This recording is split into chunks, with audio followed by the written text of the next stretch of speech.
Main character syndrome refers to a psychological state in which a person begins to perceive events and relationships from films, books, or games as a kind of blueprint for their own life. Neuroscience helps explain why, when we watch or read, the same brain regions activate as when we experience events in real life: the visual cortex, the limbic system, and the mirror neuron network. Mirror neurons in particular simulate the emotions and actions of the characters, and the brain processes these signals almost as if they were genuine lived experiences. This is why deep immersion in a storyline can temporarily blur the line between fiction and reality. When someone frequently and intensely engages with such material, especially content that is emotionally charged, their neural pathways can gradually rewire to reinforce the behavioral patterns they've been living through on the screen. If that material depicts extreme or aggressive problem solving, the brain can slowly lower its perceptual threshold toward those actions, making them feel subjectively less alien and more feasible. It's a form of training, but instead of conditioning the body, it conditions emotional and behavioral responses. In my own work, I recall a striking case involving the apprehension of an individual responsible for a string of highly dangerous acts.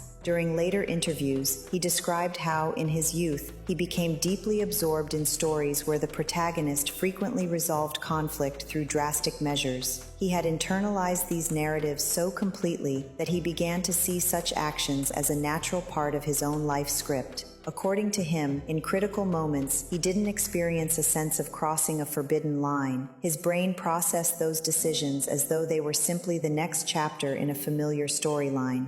I often find myself reflecting on how fragile that mental boundary truly is, and how quickly it can erode under the weight of other people's stories. Why does one person watch the same thing, then simply get up to make a cup of tea, while another takes a step from which there is no return? And perhaps the most unsettling question for me as a profiler is this: what are the thoughts and images in our minds really made of, and do they ever fully belong to us?